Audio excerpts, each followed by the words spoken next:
साथियों, एक beginner student हमेशा यह पूछता है कि यूजीसी नेट की तैयारी हमको कहां से शुरू करनी चाहिए, हमको पहले उसकी पढ़ाई की शुरुआत कैसे करनी चाहिए, क्या क्या पढ़ें कि एक ही झटके में हम इस एग्जाम को फोड़ दें। भाई साहब, मैं उन फोड़ने वालों में से एक बंदा हूं जिन्होंने फर्स्ट अटेम्प्ट में जेआरएफ किया और मैं 3 टाइम जेआरएफ क्वालिफाइड हूं।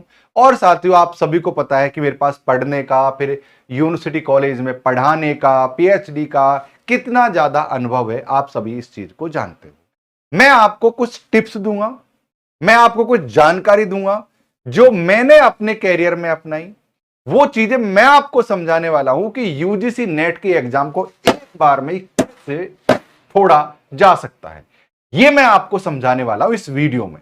तो आप इस वीडियो में साथियों लगातार बने रहिए। बेसिक से शुरुआत करते हैं ताकि हम समझ सकें कि 2026-27 के एग्जाम को हम किस तरीके से फोड़ सकते हैं। आइए, सबसे पहले मैं ये कहता हूं कि आज के जमाने में क्या पढ़ें ये ज्यादा जरूरी नहीं है, क्या छोड़ दें उसकी समझदारी होना बेहद जरूरी है। क्योंकि सारे लोग पढ़ रहे हैं, आप लोग भी पढ़ रहे हो भाई, आपके अलावा जितने लोग इस वीडियो को देख रहे हो सब लोग पढ़ रहे हैं। और आप इन जो और हमारे वीडियो को नहीं देख रहे वो भी पढ़ रहे हैं, लेकिन सब लोग तो पास नहीं हो रहे ना, कुछ चुनिंदा लोग ही पास हो रहे हैं। इसलिए क्या पढ़ना है ये ज्यादा जरूरी नहीं है, क्योंकि सबको पता है क्या पढ़ना है, सबके पास सिलेबस है। लेकिन क्या नहीं पढ़ना है ये ज्यादा जरूरी है। तो मैं आपको नहीं पढ़ना है वही चीज समझाऊंगा कि भाई साहब ये चीज आपको नहीं पढ़नी है। मैं इन चीजों में हमेशा ध्यान रखता हूं, खरपतवार हमको पहले उखाड़ कर बेच देनी है। तो ये चीज हमको कैसे पता लगेंगी, आइए इस चीज के बारे में जानकारी देते हैं। एग्जाम के जो PYQs होते हैं वो इतने महत्वपूर्ण होते हैं। मैं ये नहीं कहता हूं कि PYQ रिपीट होते हैं, प्रीवियस ईयर क्वेश्चंस, लेकिन उससे हमें एग्जाम के नेचर को समझ सकते हैं। मेरी बात ध्यान से सुनते जाना, समझाऊंगा कैसे तैयारी करेंगे। रुको रहो, आप रुको रहो, जल्दबाजी मत किया करो मेरे वीडियो में आए हो तो, ताकि तह तक पहुंच सके। लगे हाथ यूजीसी नेट कमेंट में लिख दो आप। ओके, PYQs क्या करते हैं, एग्जाम के नेचर को समझाते हैं। अब आपने देखा होगा कि यूजीसी नेट के एग्जाम का जब मैंने एग्जाम पास की थी, जब मैंने पास की थी, तो ये मान लो कि ये एक ग्राफ है हमारे पेपर का। जब मैंने एग्जाम पास की तो शायद एग्जाम का ग्राफ यहां था, लेकिन ये ग्राफ धीरे धीरे साथियों इस तरीके से आगे बढ़ता ही जा रहा है। आप जब इस एग्जाम को दे रहे हो, तब आप इस एग्जाम को यहां पर दे रहे हो, तो संभवतः ये जरूरी है कि मुझसे आप कठिन एग्जाम दे रहे हो, लेकिन 1 साल बाद में ये एग्जाम और भी कठिन हो जाएगी। तब इन बच्चों को लगेगा कि तुमने सरल पास किया, अब तुमको लग रहा है कि सर आपने सरल पास किया। अब ये नेचर को कैसे समझेंगे कि क्वेश्चन कैसे पूछे जाएंगे, क्वेश्चन का पैटर्न कैसे बदल रहा है।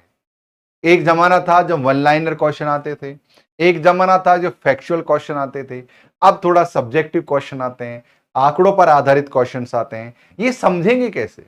आप एक बिगिनर हो, आप पहली बार नेट की तैयारी करने लगो, आपको नहीं पता भाई कि क्या क्या चीजें आती हैं, तो जाहिर सी बात है फिर वो हमको पता लगानी है वो क्या क्या चीजें हैं। तो उन सब चीजों का पता लगाने का सबसे आसान तरीका है कि आप मेरे साथ PYQs की प्रैक्टिस किया करो। मैं आपको YouTube पर रात 9 बजे पेपर 1 के लिए PYQs पढ़ाता हूं, और अदर सब्जेक्ट की क्लासेज हमारे YouTube चैनलों पर चलती रहती हैं, या फिर अपना प्रोफेसर पर आप बैच ज्वाइन कर लो, वहां पर तो हर चीज आपको मिल ही जाएगी। अब PYQs की महत्वता मैंने आपको समझा दी कि PYQs को समझना कैसे है। अब देखो, आपके सामने ये कोई सवाल आ गया है, देखो ध्यान से, ये कोई सवाल है, और अब जो सवाल आते हैं वो वन लाइनर नहीं आते हैं। ये सवाल आ गया 4-5 लाइन का सवाल आ गया। इसका option number A, option number B, option number C और ऑप्शन नंबर D। अब मैं ये कहता हूं कि अगर तुम इस सवाल को बाद में पढ़ रहे हो ना, तो पहले option A, B, C, D चारों को अर्थों को समझो।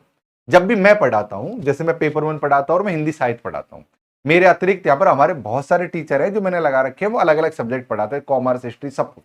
आपका जो भी सब्जेक्ट है आपको अपना प्रोफेसर एप्लीकेशन में मिल जाएगा। अब मेरी बात ध्यान से समझो, तो आपको क्या करना है कि इन चारों ऑप्शनों को समझना है। इन चारों, अगर चारों ऑप्शनों को समझोगे तो आपने समझ लिया कि आपने 4 क्वेश्चन सॉल्व कर लिए। ये आदत बनाओ, तरीका बनाओ, पीवाईक्यूज से आप रास्ता पकड़ सकते हो कि भाई हमारी एग्जाम किस रास्ते पर जा रही है, इस कितने उबड़ खाबड़ है इस एग्जाम में। तो नेचर ऑफ एग्जाम को समझने के लिए पीवाईक्यूज का होना या समझना बहुत ज्यादा जरूरी है। यह चीज ध्यान रखना। आगे और भी महत्वपूर्ण चीजें बता रहा हूं। एक तो क्या है कि नेट की एग्जाम में आप लोग निरंतर नहीं रह पाते हो और आत्मविश्वास खो देते हो। अब कारण क्यों? हमारे जो पड़ोसी हैं या हमारे रिश्तेदार, मामा, फूफा या पर फूफा का कोई छोरा नौकरी लग गया तो वो तो धरती में पैर ही ना टेक रहे हो। अब मामा का छोरा हो गया तो पैर ही ना टेक रहा मामा जी। अब आप पड़ोसी को लग गए हो, चाहे गैंग में नहीं लग गया हो, रेलवे में 4th क्लास से लग गया हो, लेकिन और भाई वो तो मजिस्ट्रेट हो गया। ये भाव अगर किसी के मन में, तो वो आपको फिर क्या करेंगे? ज्ञान देंगे। ये बहुत बड़ी बात है। एक प्रेमचंद की कहानी है, बड़े भाई साहब, मुंशी प्रेमचंद। उसको आप पढ़ना तो आपको मजा आ जाएगा कि यार आप देखोगे कि आपके आसपास कितने बड़े भाई साहब घूम रहे हैं जो खुद कुछ नहीं है अपने जीवन में, लेकिन ज्ञान पेले जा रहे हैं, ज्ञान पेले जा रहे हैं, पेले जा रहे हैं। कमेंट करके बताओ अगर मैं गलत कह रहा हूं तो। अपना निजी अनुभव बताना भाई साहब आप लोग। अगर मैं गलत कह रहा हूं तो बता दो कमेंट करके। तो आपसे कहेंगे कि यार तू फलाना फॉर्म लगा दे, तू लगा दे, अरे नेट से कुछ नहीं होता, नेट करने से कुछ नहीं होता, फलाना ढिकाना, ये वो, ये तेरे सब्जेक्ट की तो वैकेंसी नहीं है। दुनिया भर की बात करेंगे आप, गारंटी। अगर कोई ये कहे कि इसमें नौकरी नहीं लगेगी तो उससे भाई ये पूछ लेना कि भाई साहब ऐसा करो, ठीक है मैं इसकी तैयारी नहीं करूंगा, लेकिन ये बता दो नौकरी किससे मिलेगी, किसमें मुझे पड़ी हुई नौकरी मिल जाएगी?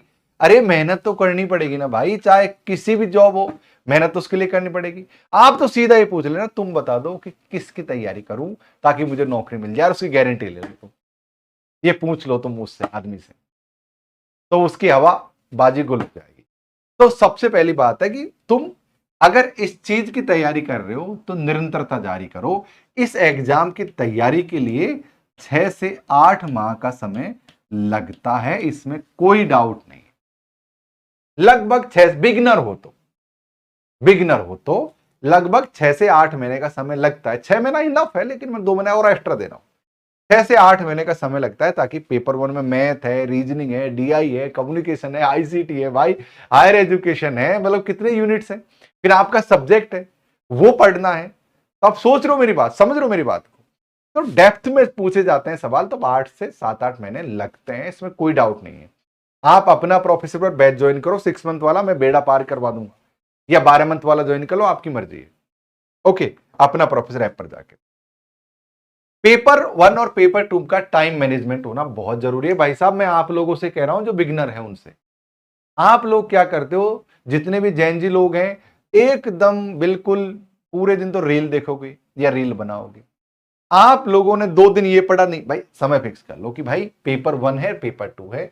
एक काम करते हैं, इसको 2 हिस्सों में बांट लेते हैं। एक होता है दोपहर से पहले, दोपहर से पहले आप पेपर 1 पढ़ो, और दोपहर के बाद में आप पेपर 2 पढ़ो। आप थोड़ा बांट लो चीजों का, क्योंकि आपको दोनों की महत्वपूर्ण है, क्योंकि इसमें 100 क्वेश्चन आएंगे इसमें से, और इसमें आपके 50 प्रश्न आएंगे। मेरी बात ध्यान समझना, इसमें 100 और इसमें 50 प्रश्न आएंगे। आप, मैं इसलिए आपसे कह रहा हूं कि आपको लगता है सर 50 ही आएंगे तो महत्वपूर्ण नहीं है। अरे नहीं भाई, आपको पेपर 1 की भी वैल्यू करनी पड़ेगी। और कुछ लोगों को यह लगता है कि सर पेपर 1 में ही डर लगता है हमको, तो पेपर 2 के तो हम राजा हैं। कैसे पता लगा तुम राजा हो? अरे एमए बीए तो तुमने सीरीज पढ़कर पास करी है, कितनी लापरवाही करी है तुम खुद जानते हो भाई साहब। इसलिए पेपर 1 पर भी पूरा फोकस और पेपर 2 पर भी पूरा फोकस होना चाहिए। अपने आप को 30 मार्क का मत समझना कि मैं तो ये जानता हूं। अगर आप इस भरोसे में रहोगे कि मैं ये जानता हूं तो आप फेल कर जाओगे। हां जानता हूं, लेकिन सीखने की ललक होनी चाहिए कि यार क्यों ना रिवीजन ही कर लो दोबारा। समझ लो मेरी बात? तो इसलिए साथियों पेपर 1 और पेपर 2 का टाइम मैनेजमेंट करके चलो। अपना प्रोफेसर पर आपको लगातार पढ़ाया जाता है, अच्छी तरीके से पढ़ाया जाता है। अपना प्रोफेसर ऐप डाउनलोड कर लो। एग्जाम के समय आप में से बहुत सारे लोग ना रिवीजन नहीं करते।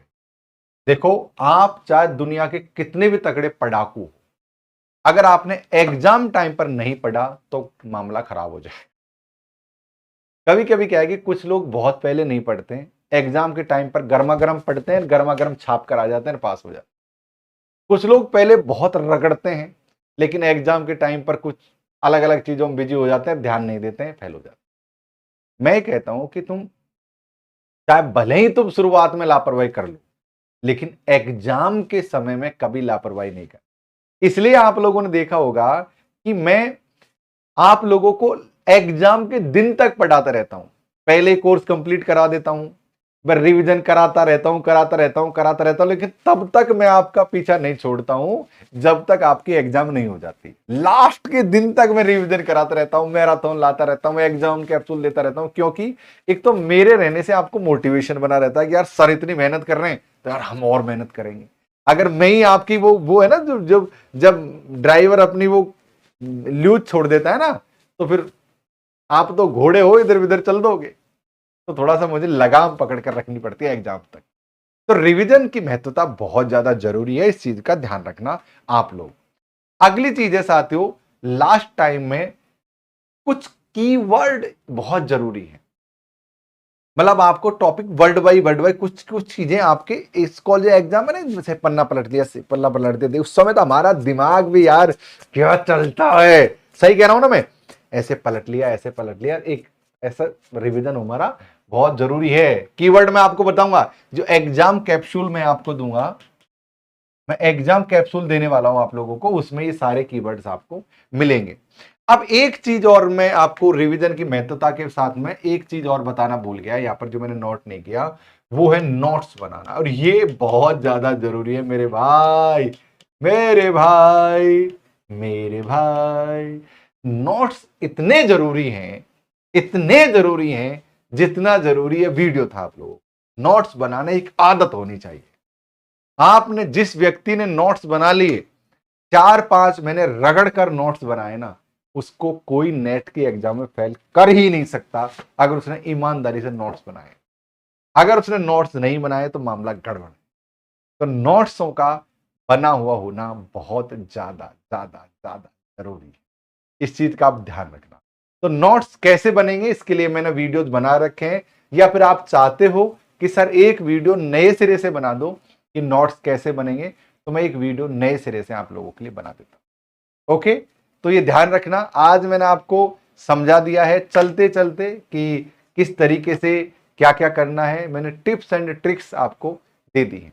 चलिए साथियों, वीडियो को लाइक कर दीजिए, अपने परिचित को शेयर कर दीजिए। तब तक हमेशा की तरह रुको मत, थको मत, डटो मत, हटो मत। नमस्कार, जय हिंद, जय भारत, थैंक यू।